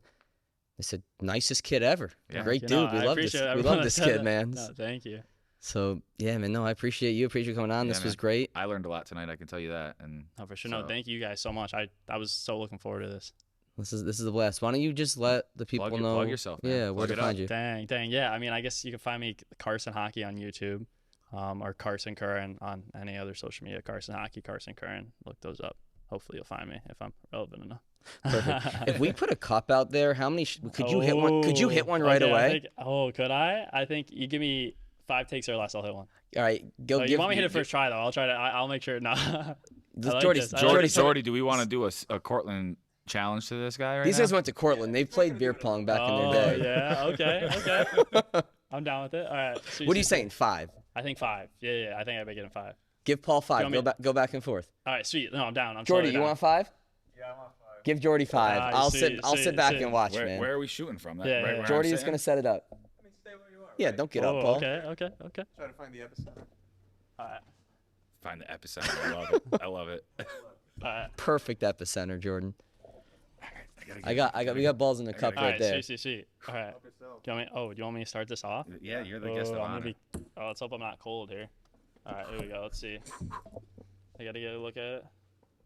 All right, I'm short. That's fine. I got it. Oh, Paul. Oh, he's shooting. My bad. You were shooting. My bad.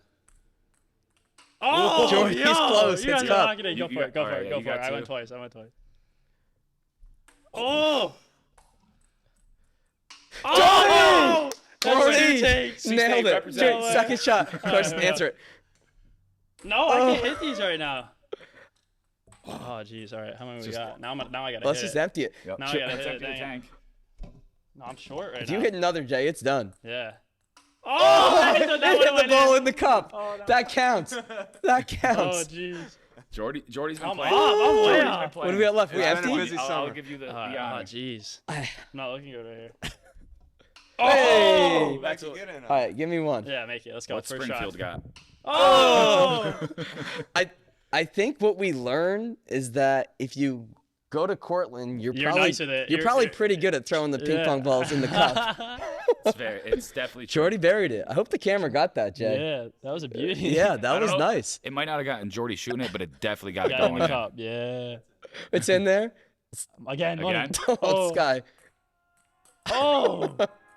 He locked in. He locked That's in. a blast. We're good. Listen, We're good. we'll- This is a blast. We'll man. hit another next time. So sweet. Yeah, man. Thank you. No, thank This you was guys awesome. so much. We learned a lot, and I appreciate you Appreciate coming it. on. And we'll catch everybody next time. Yeah, Thank you. Thanks, guys.